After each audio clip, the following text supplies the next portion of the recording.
अस्सलामुअलैकुम। आप देख रहे हैं एंथ्रोपोलॉजी कैफ़े पाकिस्तान। वीडियोस देखने से पहले हमारा चैनल ज़रूर सब्सक्राइब करें ताकि मज़ीद ऐसी वीडियोस आपको मिलती रहें। क्लेओपत्रा सीरीज़ में आपको खुशामदीद कहते हैं। क्लेओपत्रा तारीख की शायद वाहिद खातून हैं जिन्हें मरने के 2000 साल बाद भी सेलिब्रिटी का दर्जा हासिल है। आज भी जब किसी के हुस्न की तारीफ करनी हो तो क्लेओपत्रा का नाम जहन में आता है।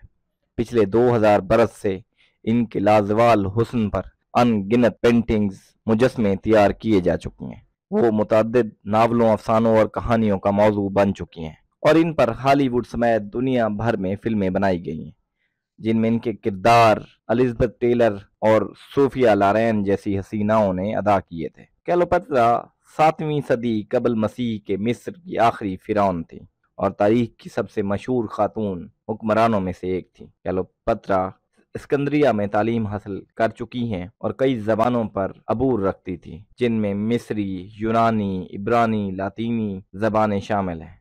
उन्होंने अपने बाप की वफ़ात के बाद 18 साल की उम्र में मिस्र की मलका बनने का हक हासिल किया था। क्लेओपत्रा अपने दौर में दो मशहूर रोमन लीडर्स जूलियस सीजर्स और मार्क एंथोनी के साथ रिश्ते की बुनियाद रखने की वजह से भी मशहूर है। मजीद वीडियोस देखने से पहले हमारा चैनल ज़रूर सब्सक्राइब करें ताकि मजीद ऐसी वीडियोस आपको मिलती रहें। इसके साथ ही हमें इजाज़त दें। अल्लाह आपको आसानियाँ दे और आसानियाँ तकसीम करने का शर्फ बख्शें। आमीन। शुक्रिया। अल्लाह हाफ़िज़।